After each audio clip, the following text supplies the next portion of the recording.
જૂનાગઢ સત્તાધાર જગ્યાના વિવાદમાં રાજકોટના પૂર્વ કોર્પોરેટર અને આપાગીગા ઓટલાના મહંત નરેન્દ્ર બાપુએ ઝંપલાવ્યું છે।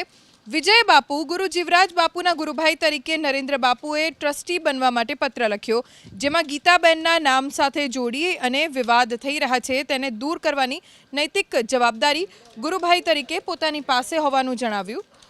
એટલું જ નહીં, સીસીટીવી હેઠળ દાન પેટીના દાનની ગણતરી, સિક્યોરિટી ગાર્ડને છૂટા કરી દેવામાં આવે, ફોટોગ્રાફી વિડીયોગ્રાફીની છૂટ આપવી, પહોંચને લઈને દાન સ્વીકારવું, પોલીસ ચોકી ઊભી કરવી, જૂનાગઢ કલેક્ટરને હોદ્દાની રૂએ સામેલ કરવા અને અંતમાં ભંડારા માટે બોલાવવા અને તેનો ખર્ચ પોતે ઉઠાવશે તેવો પત્રમાં ઉલ્લેખ કર્યો।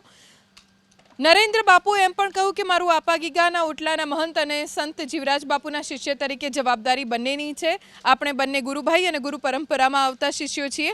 જે હિસાબથી સત્તાધાર જગ્યામાં કાયમી ધોરણે દરેક વિષયોનો યોગ્ય નિકાલ થાય અને સમગ્ર સમાજના દરેક લોકોનું આસ્થાનું કેન્દ્ર ભવિષ્યમાં ક્યારે વિવાદમાં ન આવે એ રીતે કામગીરી કરવી જોઈએ।